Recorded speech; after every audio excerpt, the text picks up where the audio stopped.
말씀 합독하겠습니다. 고린도전서 4장 15, 16절 신약 268페이지 찾으셨으면 아멘. 합독합니다. 시작. 그리스도 안에서 일만 스승이 있으되 아버지는 많지 아니하니 그리스도 예수 안에서 내가 복음으로써 너희를 낳았습니다. 그러므로 내가 너희에게 권하노니 너희는 나를 본받는 자가 되라. 아멘. 아멘. 아멘. 오후 찬양 예배에도 사모하는 여러분들 심령 가운데 말씀이 들어가고 말씀 속에 천국을 느끼는 귀한 복된 시간 되기를 간절히 소망합니다. 오전에는 제가 천국에 대한 이야기를 하면서 두 가지 질문을 던지면서 시작을 했죠. 천국은 어디에 있습니까? 이 땅에서 천국을 맛보며 살아가십니까? 라고 하는 두 가지 질문을 드렸었어요. 오후 찬양 예배는 인생에 대해서 두 가지 질문을 먼저 드리고 시작하려고 합니다. 인생에 대해서요.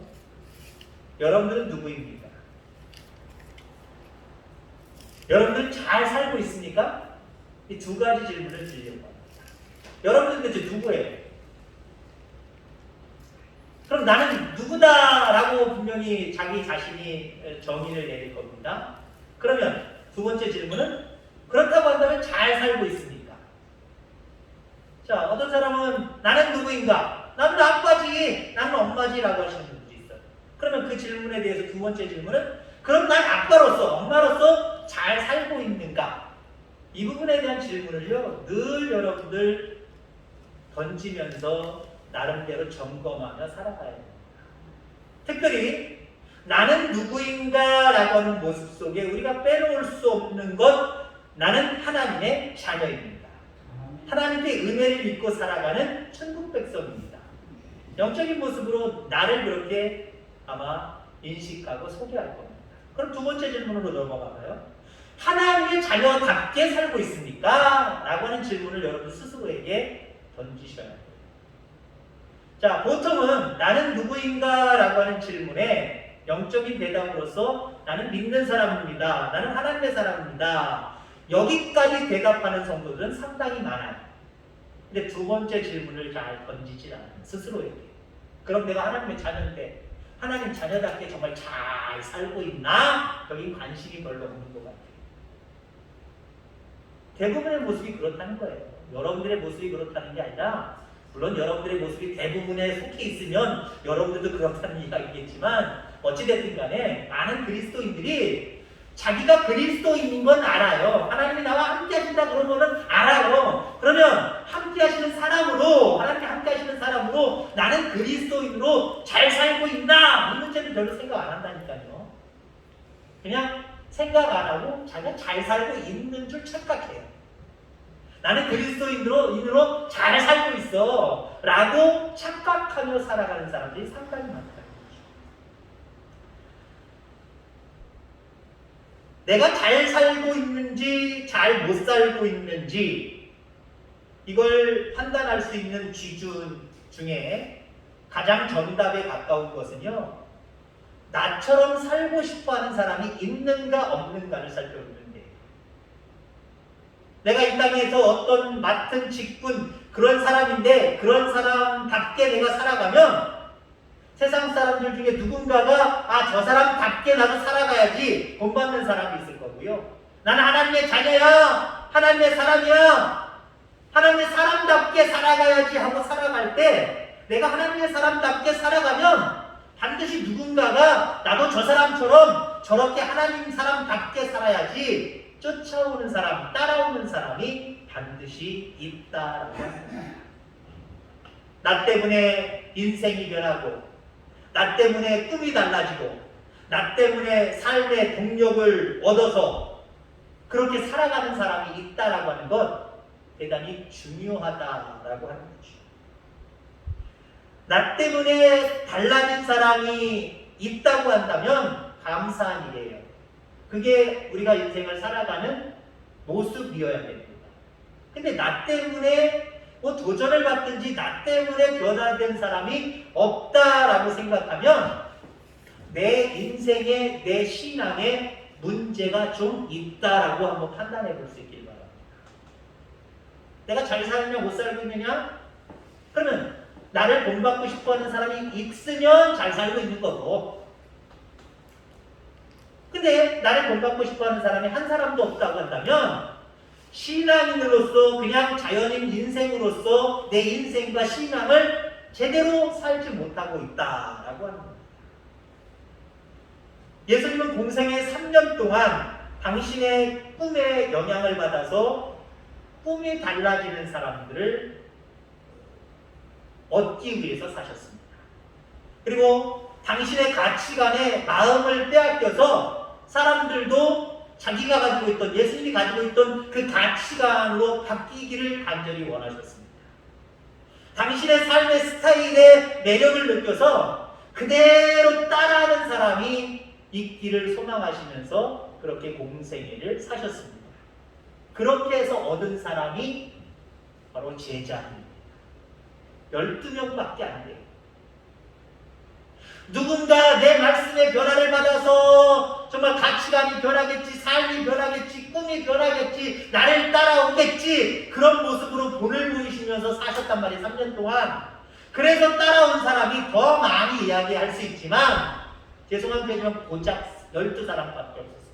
고작 12사람. 고작. 하나님 앞에 죄송한 표현이에요. 고작 12사람밖에 없었어요. 근데 여러분들, 우리가 놀라운 것은요, 그 12이 세상을 변화시켰습니다. 그 12이 오늘날의 기독교로 변화시켰습니다. 나도 예수님처럼 기도해야지, 나도 예수님의 성품을 닮아야지, 나도 예수님처럼 영원한 생명의 나라를 꿈꿔야지, 나도 예수님처럼 돼야지 라고 이랬던 사람 12명 때문에 세상이 뒤집어졌어요. 예수 그리스도의 복음이 세계 방방곡곡에 그렇게 흘러가게 되었다라고 하는 겁니다. 인생의 성공 여부는요, 인생이 잘 살고 못 살기의 여부는요, 사람에게 있습니다. 나를 닮고 싶어하는 사람이 얼마나 있느냐, 내게 영향을 받는 사람이 얼마나 있느냐, 나 때문에 변화된 사람이 얼마나 있느냐, 그것이 내 인생을 보는 거예요. 내 인생을 내가 스스로 보려면 이걸 보면 된다는 거예요. 나와 함께 걸을 수 있는 사람, 그런 사람을 예수님처럼 많게도 만들지 말고요, 12명만 한번 만들어 보시길 바랍니다.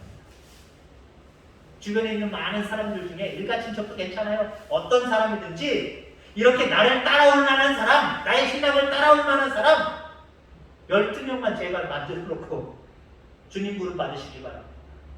나는 욕심 없다고 그것도 욕심 안 버리고, 나는 욕심 없으니까 이 세상에 빚도 없이 그냥 그렇게 이름 없이 살겠습니다. 그런 이상한 겸손함을 여러분들 보이지 말고요, 이 땅에 살아가면서 내가 하나님의 자녀인데 하나님의 자녀가 이렇게 잘 살려면 예수님도 그렇듯이 나도 한 12만 남길까? 또 12명이 예수님이 남기셨던 모습이라면 여러분 조금 축소하셔도 돼요. 한 반만, 예수님 12이니까 내가 예수님 따라갈 수는 없으니까 6명만 할까? 그것도 괜찮아요. 근데 여러분들, 예수님은 12를 3년 동안 만드셨어요. 여러분의 인생은 몇 년입니까? 지금 보통 70, 60, 70 다 넘으시잖아요. 앞으로 살 인생까지 따지면 예수님의 한 30배 내지는 25배 정도는 다 하셔야 될 것 같아요. 그럼 12에 30배면은 한 400명, 500명 되네요. 그 정도 될 수 있을까요? 아무튼 어찌됐든 간에 여러분들 영향받아서, 여러분들의 신앙과 인생에 영향을 받아서 나도 저렇게 살아야지 라고 하는 사람이 있어야 된다라고 하는 겁니다. 뭐 자기 자랑 같지만 자랑은 아니고요, 그냥 제 마음이 뿌듯했을 때가 뭐 인생을 살면서 몇 번 있었는데, 그 중에 하나가 뭐냐면은 나도 아빠처럼 목회자가 될래요 라고 하면서 아들들이 신학의 길을 걸어간다고 고백하고 이야기할 때 참 마음속으로는 든든했습니다. 든든했어요. 다른 목사님도 저한테 그렇게 말씀하세요. 물론 지금 둘째는 결혼까지 하고 사역을 하면서 서울에 있습니다만 첫째는 지금 군대에 있으면서 사실 조금 방황을 해요. 이게 하나님의 길인가 뜻인가 조금 방황을 하는 모습이 있긴 있습니다만은 어찌됐든 간에 두 아들이 물론 신학이라고 볼 수는 없습니다만은 일종의 신학이죠. 기독교 교육, 당시인데 기독교 교육을 둘 다 그쪽으로 들어갔거든요. 어떤 목사님이 그래요. 목사 신앙생활 잘했어. 인생 참 멋있게 살았어. 왜요? 뭐 때문에 그렇게 말씀하시는 거예요? 아들들이 아빠 닮고 싶어서 그런 길을 택했잖아. 그거는 성공한 거야. 라고 말씀하시더라고요.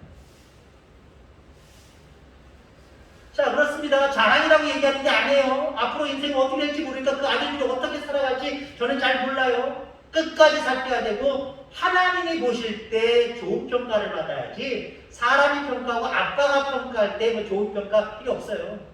하나님이 보실 때 어떤 평가를 받느냐. 그러니까 너무 일찍 섣부르게 다른 사람의 인생을 판단하지 마시기 바랍니다. 쟤는 틀렸어, 글러먹었어 라고 판단하지 마세요. 아직 시간이 챙챙이에요. 아직 시간이 챙챙한데 아직 된 사람처럼 그렇게 하지 마세요. 스스로도 그렇게 하지 마세요. 겸손해 하셔야 됩니다. 나와 함께 걸을 수 있는 사람, 그런 사람을 예수님처럼 우리는 만들어야 된다라고 하는 거죠. 오전엔 천국 만들어라 라고 말씀을 드렸고 오후에는 나를 따를 만한 사람을 만들어라. 좀 비슷한 맥락이 있습니다만은 여러분들 사람을 얻을 수 있게 되기를 주의 이름으로 축원합니다. 예수님의 가치관은요 일보다는 사람에 있었어요. 일보다는 하나님께 있었어요. 그런데 세상적인 가치를 두고 세상을 살아가는 많은 사람들의 가치관은 어쩌면 그러지 말아야 되는데 우리 그리스도인들의 일부의 많은 사람들의 가치관은요 사람보다 하나님보다 일이 앞설 때가 더 많아요. 보세요. 나 오늘 예배 못 드려요 하고 핑계대고 이야기하시는 분들 그 핑계거리가 뭐예요? 사람일 때도 있지만 하나님은 아니고요. 그냥 말 그대로 그냥 사람일 때가 있고 일이잖아요. 어떤 일이 있었어. 어떤 일이 있었어. 어떤 일 때문에. 그 얘기는 뭐예요? 사람보다 하나님보다 일이 우선이라는 거죠. 여러분 우리는 정말 내 인생, 내 신앙생활 잘 사는 사람이 되기 위해서는요. 일보다는 사람, 일보다는 하나님을 우선해야 됩니다. 이게 중요하다라고 하는 거예요.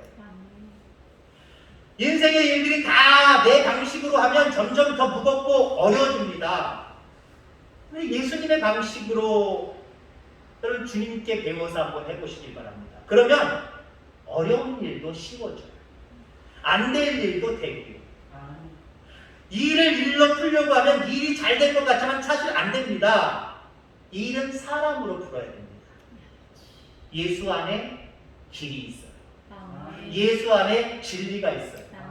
예수 안에 생명이 있어요. 다 있어요. 그러면 일보다는 예수님이어야 되잖아요. 일보다는 때로는 이웃이 우선이어야 되잖아요. 근데 우리는 보통 사람보다 하나님보다 일이 우선일 때가 참 많이 있다라는 것이에요. 여러분 사람을 얻을 수 있는 모습은 일보다 그 사람을 귀하게 여기는 거예요.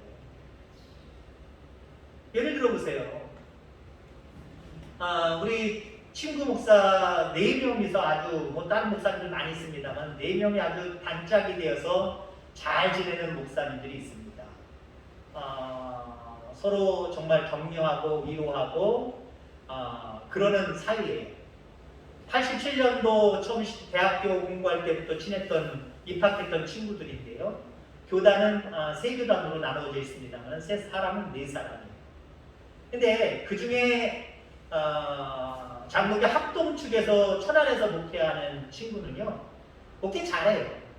정말 같은 친구지만 목회 참 잘한다라고 목회자의 입장에서도 인정하고 싶은 그런 친구인데 예를 들어서 몇 달에 한 번 우리 모임이 있어서 모임을 가지면요. 돌아가면서 모임을 갔는데 모임을 가지면 분명히 그날은 친구 목사들이 오는 날이잖아요. 그러면 좀 시간을 좀 비워놔야 되는데 이 목사는 절대 안 해요. 그냥 지시 개명사입니다. 이 목사는 시간을 뒤로 안 하고요. 그냥 가면은 우리끼리 사택에 앉아있을 때가 많이 있어요. 우리끼리 사무실에 앉아있을 때가 있어요. 그럼 여기 목사 어디 갔어? 그러면은 뭐 상담을 한다든지 어디 갑자기 신방을 간다든지 자기 일이 많은 거예요. 그러면 때론 저도 목회자지만 거기서 모인다 그러면은요 일찍 가고 싶지가 않아요. 일찍 가서 사모들은 또 사모들끼리 또 이야기하고 싶은데 일찍 가고 싶지 않아요. 그래서 제가 볼멘 소리를 하죠. 지만 목사야? 나도 바쁜데 시간 내서 여기까지 오는데 마치는 좀 시간을 할애해서 미리 다 할 거 하고 친구들 만나는 거 교제하는 거 여기에 좀 집중을 해야 되는데 그렇지 못하다고 제가 이야기할 때가 참 많이 있어요. 왜 이야기를 했는지 지금 갑자기 까먹었네요. 어찌됐든 간에 예수 안에 길이 있다는 거예요. 그 얘기를 하려고. 그러면요 그 친구가 지금 뭐 그런 단계는 아니지만 그 친구가 싫어요. 왜요? 물론 하나님의 일이지만 나보다 일이 더 우선이다라고 생각하고 시간 안 내는 거잖아요. 자꾸 뒤로 미루는 거잖아요. 약속 시간을 늦은 적은 없습니다만은 그래도 미리 가면 같이 교제하고 뭘 해야 되는데 그렇지 못할 때 아니면 조금 시간을 늦춰서까지 올 때도 있긴 있어요. 그러면 친구 입장에서는 나보다는 일이 우선일 때 사람은요 하나님의 일 빼놓고 한번 인간적인 생각으로 세상 가운데 일들 가운데 생각해 보세요. 여러분 주변에 있는 사람이 일 때문에 자꾸 나를 무시한다. 나를 그렇게 소중하게 여기지 않는다. 여러분 사람 얻을 수 있어요 없어요? 사람을 따르게 할 수 있어요 없어요? 못 따라요. 안 되는 거예요. 세상은 점점 그렇게 살아가요. 세상 사람들. 사람보다 일을 중심으로 두고 사람은 잃어버리고 살아가요. 일은 잘 될지 모르지만. 근데 앞서서 얘기한 것처럼 일을 일로 처리하려고 하는 사람들은요 안 돼요. 그러나 사람으로 일을 풀어가려고 하면요 이게 참 잘 되는 모습을 보게 됩니다. 많은 기업체들, 제가 기업체에 대해서 상세히 잘 모르지만 예를 들어 삼성, 인재양성 자기들 회사 직장 있는 사람들에게도 한 사람 한 사람 잘하지만 회사와 관계없는 아이들 이런 애들에게도 장학금이라든가 이러면서 열심히 그들을 키워내요. 나중에 커서 삼성에 일조하는 사람으로 클는지 안 클는지는 모르지만 관계없이 사람을 키워낸단 말이에요. 그러면 어렸을 때부터 삼성의 혜택을 보고 살아가는 애들은 삼성 쪽에 들어가지 않는다고 할지라도 삼성 좋아하겠어요 안 되겠어요? 그 브랜드를 좋아할까요 안 좋아할까요? 좋아할 수밖에 없어요. 그러면 뭐 가전제품을 하나 사더라도 LG 사기보다는 삼성 걸 산단 말이에요. 제가 삼성 팬은 아닙니다. 얘기를 하다 보니까 삼성이 나온 것 뿐이에요. 오해 없으시길 바랍니다. 그렇지 않겠어요 여러분들? 예수님께서 마지막으로 우리에게 당부하신 말씀이 마태복음 28장 19절 이후의 말씀입니다. 너희는 가서 모든 민족을 제자로 삼아 아버지와 아들과 성령의 이름으로 세례를 베풀고 내가 너희에게 분부한 모든 것을 가르쳐 지키게 하라. 볼지어다 내가 세상 끝날까지 너희와 항상 함께 있으리라. 아멘. 여러분 제자 삼으입니다. 제자 삼으라고 하는 것은요 나는 예수님처럼 살고 싶은 사람이 되고 그런 나를 다른 사람이 보고 따라오게 만들어내는 거예요. 여러분들이 우선 예수님을 바라보면서 예수님을 닮아가는 모습으로 살아가시기 바랍니다. 그렇게 닮아가는 모습 때문에 내 주변에 있는 사람이 나도 저 사람 따라가서 저렇게 예수님 따라가는 삶을 내가 살아야지 이렇게 제자를 만들어내는 거예요. 따라오는 사람을 만들어내는 거예요. 따라오는 사람이에요. 제자는 어쩌면. 나를 따라올 만한 사람이 있습니까? 그 사람이 신용이 있는지 없는지 그 사람이 다른 사람에게 돈을 빌려본 건 알아요. 나 돈 좀 빌려줘. 신용이 있는 사람은요 돈 금방 빌려줘요. 근데 신용이 없는 사람이라면 돈의 액수가 작아도 이 친구가 안 빌려주려고. 나를 따라오래요. 어디를? 무조건 따라와. 누가 따라가겠어요? 물론 신용이 좋아야 따라오겠지만 그 사람의 모습이 확실하면 따라가는 거예요. 아까 블레셋의 아비멜렉 왕이지만 말 그대로 아브라함을 따라가는 모습을 보이는 거잖아요. 왜? 왕이면서도 거기 찾아왔고, 찾아갔는데 아브라함은 그에게 책망만 하고, 그런데 그것에 대해서 화를 내거나 역정을 내기보다는 이 사람이 함께하는 하나님이 이 사람을 축복하셨을 때 나도 이 사람처럼 살고 이 사람을 가까이 하면 나도 축복을 받으리라. 그랬기 때문에 그 아브라함의 권세 앞에 무릎 꿇지는 않았지만 그 권세 앞에 조아린 거예요. 왕이지만 조아린 거예요. 왜요? 아브라함처럼 사니까 그 하나님이 축복하시더라. 나도 아브라함을 본받아서 아브라함처럼만 살면, 아브라함의 하나님을 나도 섬기면 아브라함만 근처에 둬도 나는 축복받으리라. 우리 민족은 축복받으리라. 이게 있기 때문에 어쩌면 아비멜렉은 아브라함을 따라가는 자가 된 거예요. 상징적으로요. 여러분 그렇습니다. 제자 만드시기 바랍니다. 나를 따라오라 하면 따라올 수 있는 사람을 만들으라는 거예요. 내가 장로라면, 내가 권사라면, 내가 집사라면, 성도라면 나를 보고, 여러분들을 보고 나도 저 장로님처럼, 저 권사님처럼, 저 집사님처럼, 저 성도님처럼 나도 저렇게 살아야지 라고 도전받고 따라오는 사람이 있어야 된다라고 하는 거예요. 오늘 본문에 말씀하고 있습니다. 그리스도 안에서 1만 스승이 있으되 아버지는 많지 아니하니 그리스도 예수 안에서 내가 복음으로써 너희를 낳았습니다. 그러므로 내가 너희에게 권하노니 너희는 나를 본받는 자가 되라.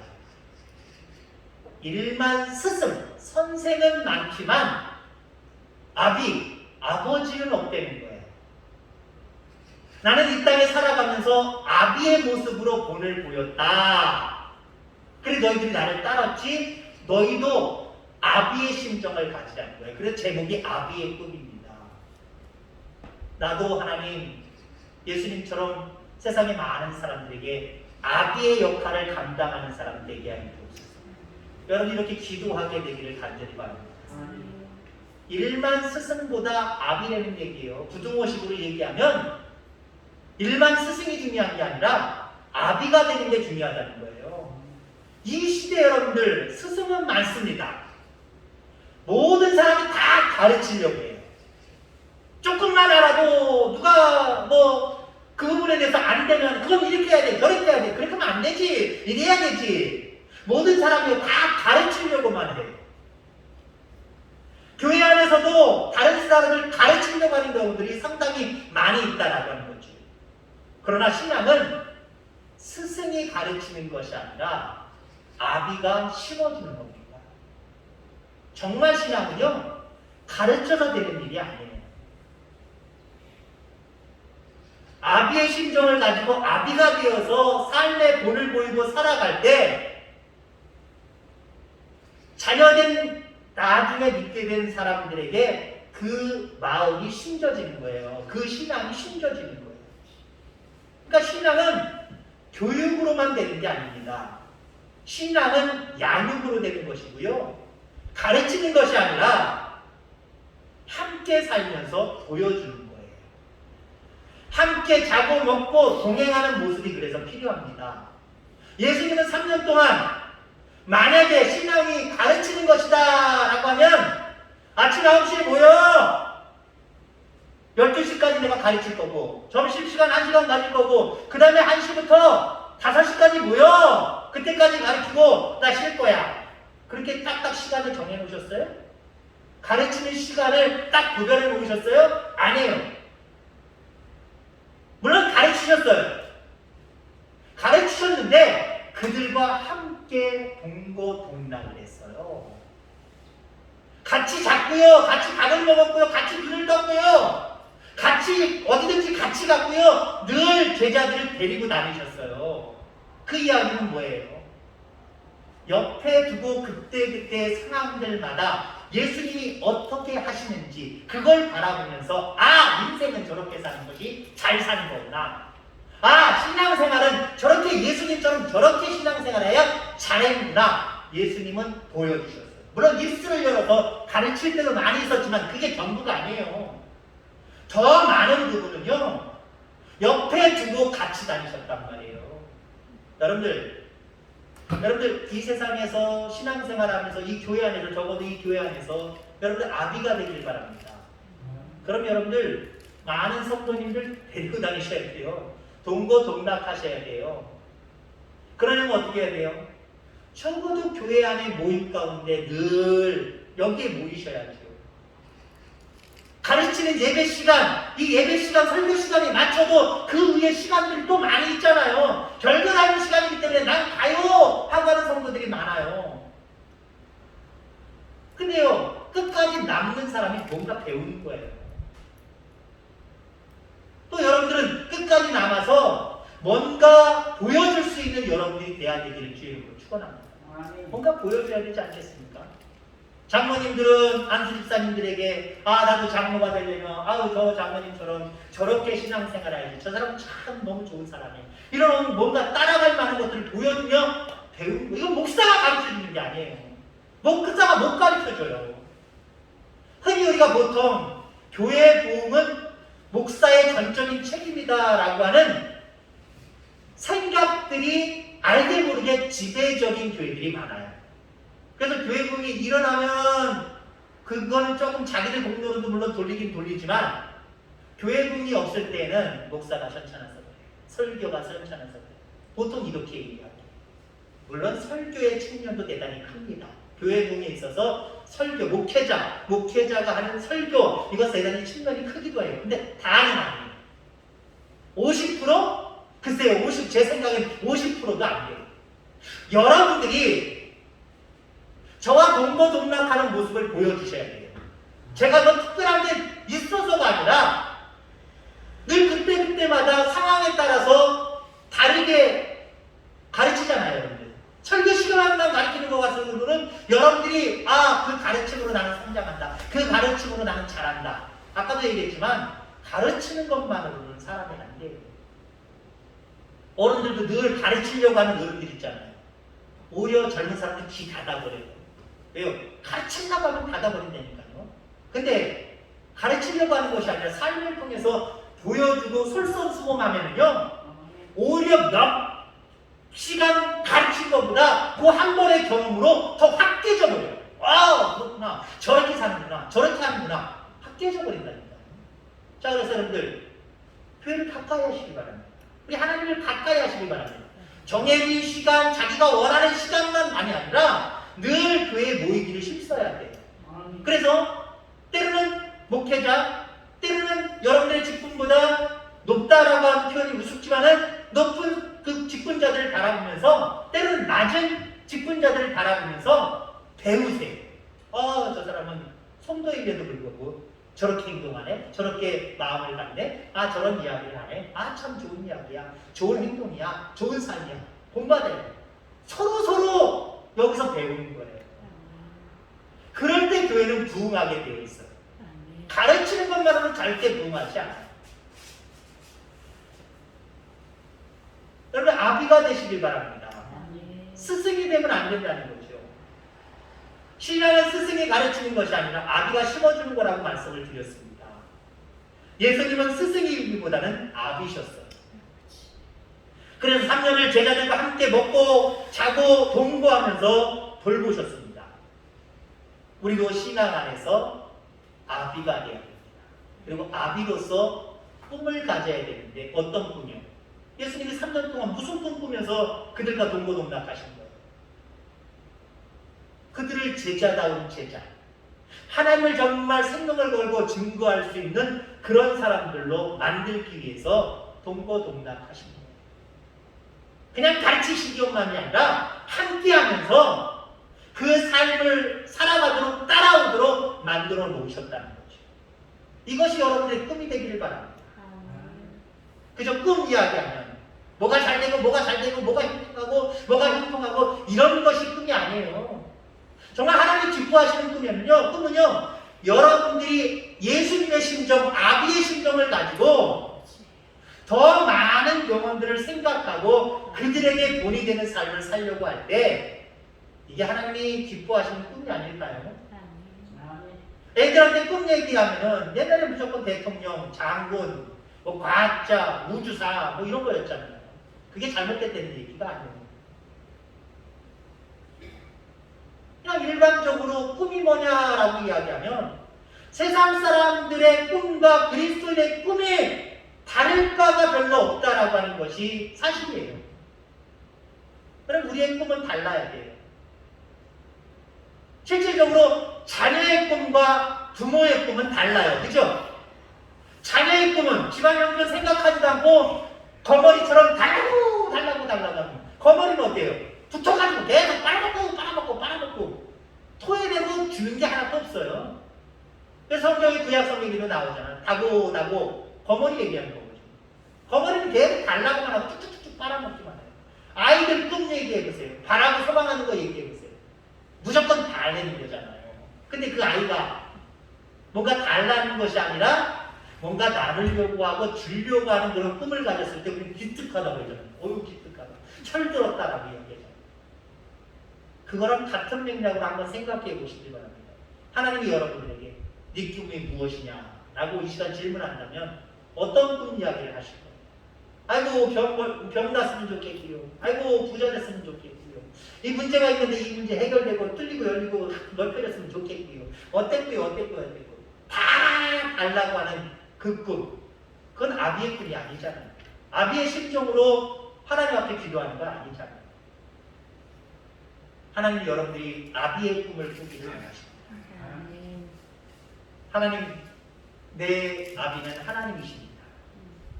그 하나님만 따라가면서 내 신앙이 성장하고 성숙해지길 바랍니다. 또한 나를 세상의 많은 사람들에게 또는 초신자들에게 아비로 나를 세워주신 줄 믿습니다. 그저 내가 신앙생활이 이렇고 내 직분이 이러니까 그러면 안 된다라고 가르치는 자의 모습으로만 있지 않게 하여 주옵소서. 사실 그런 모습으로 있으면 아까도 얘기했지만요. 가르치려고 하는 어른들한테는요. 사람들이 뭘 해요. 우리 선생님도 계시지만 뭐 이게 진리는 아닙니다만은 선생님도요. 뭘 자꾸 가르치려고 막 이러하고 그렇게만 하는 선생님들은 존경 못 받아요. 점심도 같이 나눠 먹고 농구공 갖고 가져가서 같이 운동해주고 땀 닦아주고 넘어졌으면 괜찮냐고 털어주기도 하고 아까지 약이라도 발라주고 이런 선생님들 존경받고 이런 선생님들에게 영향을 받고 뭔가 달라집니다. 그럼 우리의 삶이 그래야 되지 않겠습니까? 세상 사람들의 똑같은 꿈과 행동을 가지고 세상을 어떻게 변화시켜 나갈 거예요? 여러분들이 아비예요. 세상에 믿지 아니하는 사람들에게는 여러분이 아비란 말이에요. 또 여러분들보다 믿음이 적은, 연륜이 적은 초신자들에게는 여러분들 아비입니다. 그러면 여러분들 아비의 꿈을 가지셔야죠. 이제 막 믿게 된 사람의 꿈과 내 꿈이 똑같다고 생각해 보세요. 안 되잖아요. 여러분들의 꿈은 아비의 꿈을 가지셔야죠. 나보다는 자녀가 어떻게 하면 잘 살아갈 수 있을까? 자녀를 먼저 생각하고 그 자녀가 잘 되기 위해서는 내가 뭘 주는 것 나누는 거 오전설교처럼 주는 것 나누는 것도 중요하지만 어떻게 본을 보이며 살아가느냐 이게 중요하다는 말씀이 오늘 본문의 말씀입니다. 그럼 아이의 꿈 버리시기 바랍니다. 아비의 꿈을 가지고 세상을 변화시키며 살아가는 그래서 교회가 부흥하고 그래서 모든 일들이 형통해지는 놀라운 은혜가 있기를 주의 이름으로 축원합니다. 기도하겠습니다.